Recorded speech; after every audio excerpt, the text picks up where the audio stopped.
आप देख रहे हैं राष्ट्रीय हिंदी न्यूज।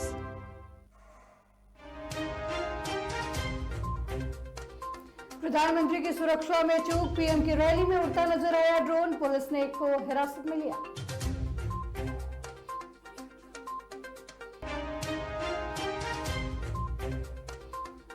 राजस्थान में राजनीतिक हलचल, सचिन का दावा, गहलोत के हटने से राजस्थान में कांग्रेस को खतरा नहीं।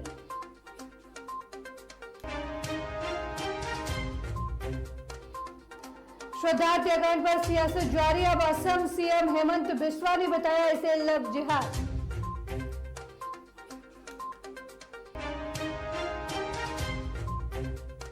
आप नेता संदीप भारद्वाज आत्महत्या मामले में बीजेपी का दावा, आप नेता ने नहीं की आत्महत्या, हुई है हत्या।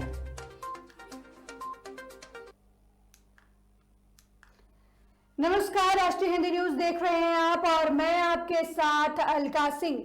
बात करते हैं प्रधानमंत्री की सुरक्षा को लेकर हुई चूक के बारे में। आपको बता दें कि प्रधानमंत्री नरेंद्र मोदी की सुरक्षा में चूक का मामला सामने आया है। मीडिया रिपोर्ट्स के मुताबिक गुजरात में एक रैली के दौरान प्रधानमंत्री की सुरक्षा में सेंध लगाने की तैयारी थी। हालांकि एनएसजी ने इस साजिश को नाकाम कर दिया है। कथित तौर पर सुरक्षा एजेंसियों को अहमदाबाद जिले के बावला में एक ड्रोन उड़ता नजर आया। यहीं पर प्रधानमंत्री की रैली होनी थी। पीएम की रैली के तहत सुरक्षा कारणों से इस क्षेत्र को नो फ्लाइंग जोन घोषित किया गया था, जिसके बाद ड्रोन को एनएसजी ने मार गिराया। हालांकि अभी तक प्रधानमंत्री कार्यालय या पुलिस की ओर से कुछ कहा नहीं गया है। रिपोर्ट में कहा गया है कि ड्रोन में पुलिस को कुछ भी संदिग्ध नहीं मिला। हालांकि सुरक्षा एजेंसियां ये पता लगाने की कोशिश कर रही हैं कि इसे क्यों उड़ाया गया था। सूत्रों के मुताबिक ये घटना शाम 4:30 पर हुई। इस मामले में एक शख्स को हिरासत में लिया गया है। हालांकि कुछ मीडिया रिपोर्ट में यह भी कहा जा रहा है कि बावला में पीएम की रैली स्थल के पास वीडियो रिकॉर्डिंग के लिए निजी फोटोग्राफर ने ड्रोन उड़ाया था। जैसे ही सुरक्षा अधिकारियों को इसकी खबर लगी, उन्होंने इसे नीचे उतरवाया। इसके बाद पुलिस ने 3 लोगों को हिरासत में लिया, जिसकी पहचान कश कालू भाई, निकुल रमेश भाई परमार और राजेश प्रजापति के रूप में हुई है। तीनों से पूछताछ की जा रही है। पुलिस ने इस मामले में नो फ्लाइंग जोन का उल्लंघन करने के चलते प्राथमिकी दर्ज कर ली है।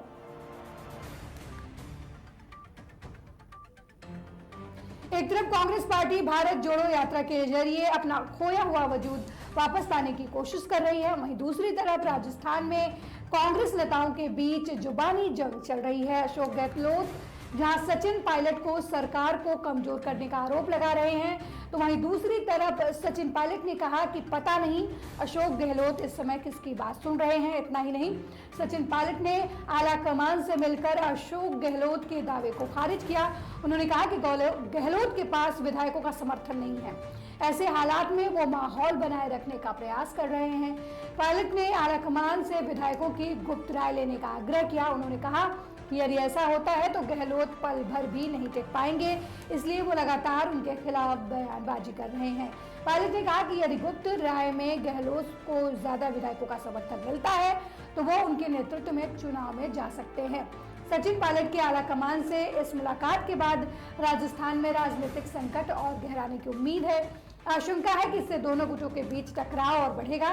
संभव है कि जल्द ही गहलोत भी आला कमान से मिलकर पायलट के इन दावों का जवाब दे सकते हैं। वहीं दूसरी तरफ सचिन ने दावा किया है कि गहलोत के हटने से ना तो राजस्थान में कांग्रेस को कोई खतरा है और ना ही यहाँ की सरकार को। उन्होंने कहा कि कई विधायक उनके दबाव की वजह से खुलकर सामने नहीं आ रहे हैं, लेकिन चुनाव जीतने के लिए ज्यादातर विधायक गहलोत का साथ छोड़कर उनके पास वापस आ जाएंगे।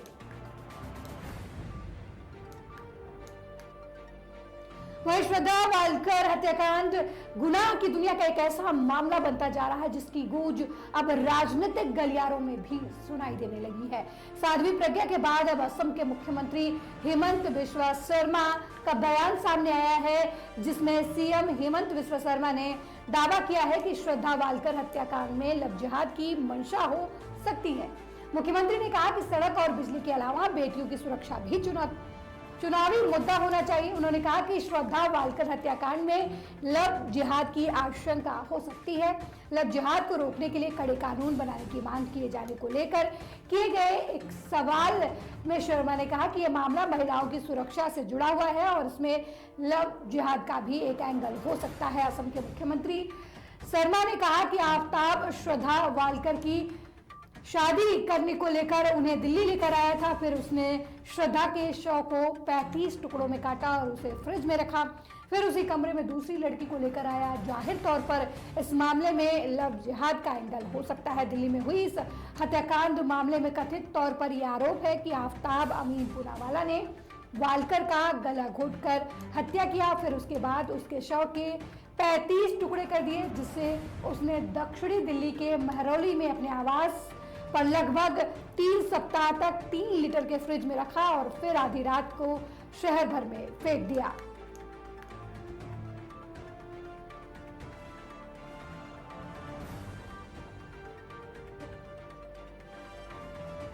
और अब बात करेंगे संयुक्त राष्ट्र संघ में भारत ने 26/11 मुंबई आतंकवादी हमलों के दोषियों और उनके मददगारों पर प्रतिबंध लगाने को लेकर दूसरे देशों के टाल मटोल रवैये पर वैश्विक समुदाय को जमकर लताड़ लगाई है। संयुक्त राष्ट्र में भारत के स्थायी प्रतिनिधि और राजदूत रुचिरा कंबोज ने कहा कि हमारे प्रयासों को राजनीतिक कारणों से रोका जा रहा है।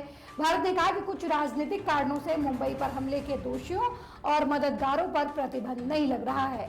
भारतीय राजदूत ने कहा कि आतंकवाद अंतर्राष्ट्रीय शांति और सुरक्षा के लिए एक गंभीर खतरा बना हुआ है।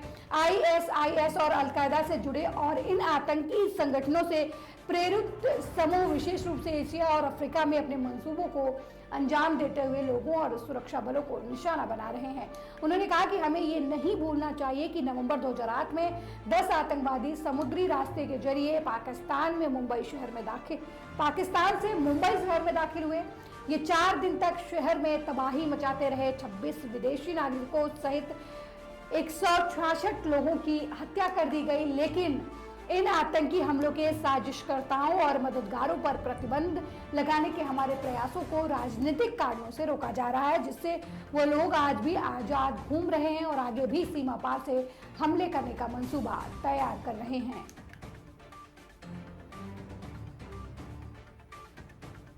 आम आदमी पार्टी के नेता संदीप भारद्वाज की आत्महत्या का मामला अब राजनीतिक हो चुका है। इसको लेकर आम आदमी पार्टी और बीजेपी के बीच जमकर जुबानी जंग चल रही है। अब बीजेपी ने दिल्ली के मुख्यमंत्री अरविंद केजरीवाल पर बड़ा हमला बोला है। बीजेपी सांसद मनोज तिवारी ने प्रेस कॉन्फ्रेंस पर आरोप लगाया कि संदीप भारद्वाज ने आत्महत्या नहीं की, बल्कि उनकी हत्या की गई है। इतना ही नहीं, बीजेपी ने आम आदमी पार्टी पर पैसे लेकर टिकट देने का आरोप भी लगाया। मनोज तिवारी ने कहा कि संदीप भारद्वाज टिकट चाहते थे, लेकिन आम आदमी पार्टी ने पैसे लेकर टिकट बांट दिए। उन्होंने कहा कि मैं नहीं मानता कि ये आत्महत्या है, ये हत्या है। उन्होंने कहा कि भारद्वाज को टिकट का आश्वासन दिया गया था। यह भी बात सामने आ रही है कि जिस सीट से वो चुनाव लड़ना चाह रहे थे, उस टिकट को पैसे लेकर बेच दिया गया। आत्महत्या के लिए उकसाना भी हत्या है।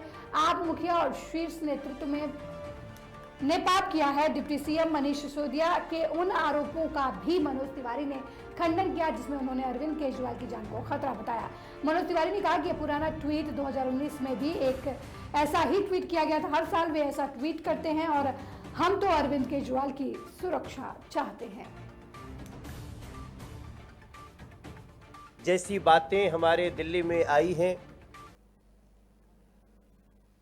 लेकिन मैं मानता हूं ये आत्महत्या नहीं, हत्या है।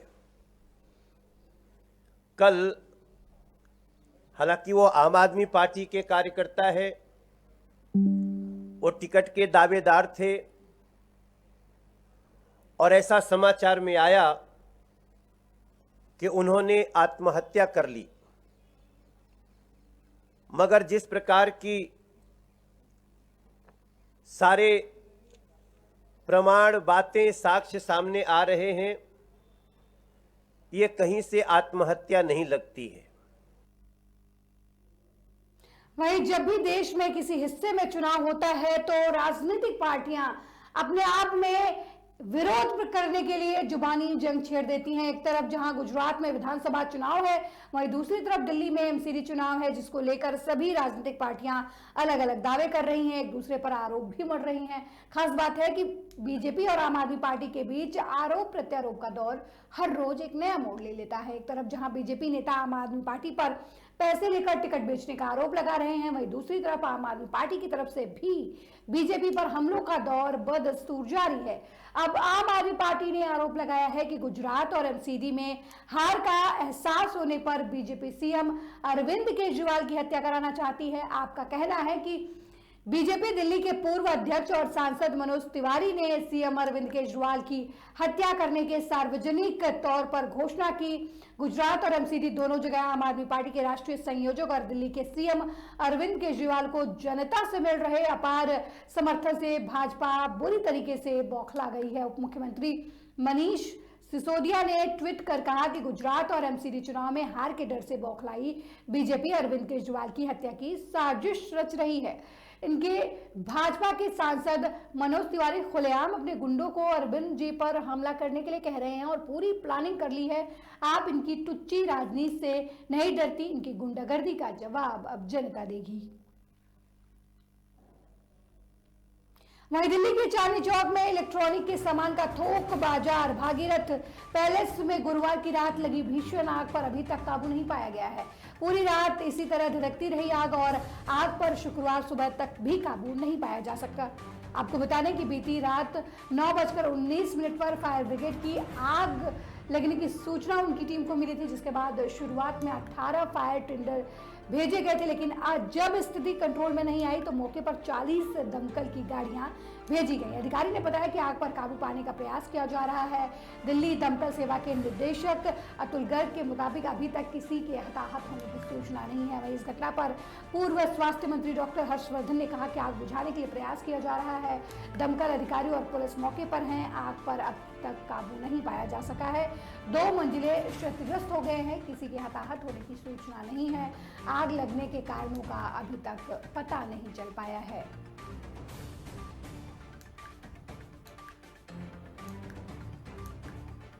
कहने को तो दिल्ली दिल वालों की है, लेकिन इस समय दिल्ली धुआं है। आबो हवा एक बार फिर बेहद खराब श्रेणी में पहुंच गई है।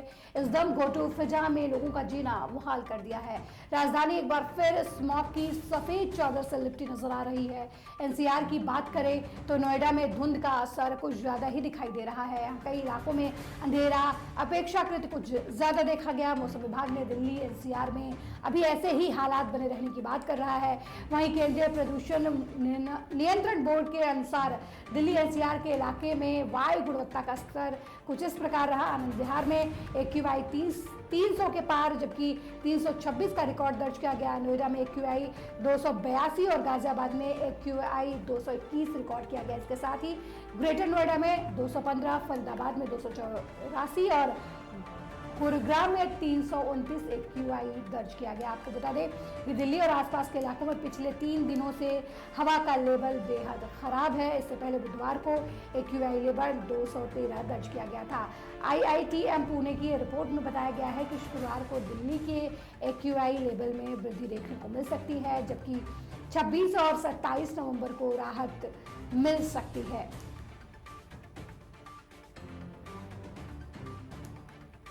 वहीं दुनिया भर में कोरोना के मामलों में कमी देखने को मिल रही है, लेकिन चीन इसके ठीक उल्टा वहां पर दशा है, जहां पर अचानक से कोरोना के मामले तेजी से बढ़ते नजर आ रहे हैं। चीन में बीते 24 घंटे में 32,943 मामले सामने आ चुके हैं, जो कि कल की तुलना में 1287 संख्या के मामले में अधिक हैं। चीन में लगातार दूसरे दिन 30,000 से अधिक मामले सामने आए हैं। वहीं कोरोना के बढ़ते मामलों को देखते हुए लॉकडाउन की समय सीमा बढ़ा दी गई है। जोंगझोउ के 8 जिलों की कुल आबादी करीब 66 लाख है और वहां लोगों को गुरुवार से लेकर 5 दिन तक अपने अपने घरों में रहने को कहा गया है। शहर की सरकार ने संक्रमण से निपटने की कार्रवाई के तहत वहां व्यापक स्तर पर जांच के आदेश दिए हैं। इससे पहले गुरुवार को बीते 24 घंटों में कोरोना वायरस के 31,444 मामले सामने आए थे। चीन के वुहान शहर में 2019 में सामने आए संक्रमण के पहले मामले के बाद देश में सामने आए सबसे अधिक दैनिक मामले अब तक के बताए जा रहे हैं।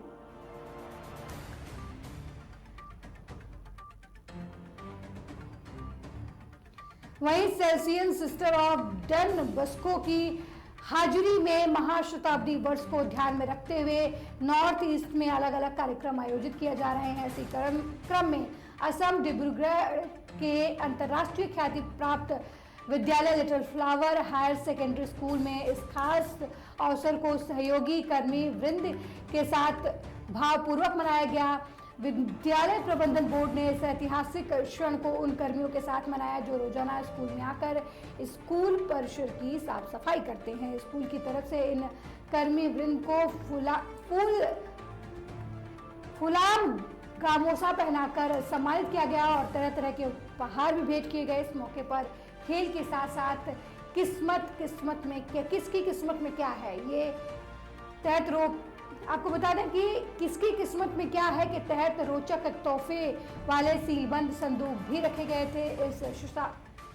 इस शताब्दी वर्ष के पालन के पीछे निहित उद्देश्यों की मौलिक बात जरूरतमंदों और वसुंधरा की पुकार के प्रति सजग होना है। इसी प्रकरण में डिब्रूगढ़ लिटिल फ्लावर स्कूल में 24 दिसंबर के दिन स्कूल के सिस्टरों ने दीन दुखियों के प्रति सेवा का हाथ बढ़ाकर चैरिटी बिगिंस एट होम कथनी को चरितार्थ कर दिखाया है।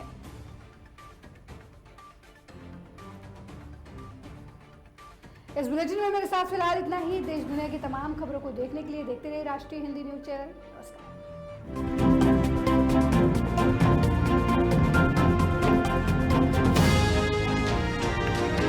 आप देख रहे हैं राष्ट्रीय हिंदी न्यूज।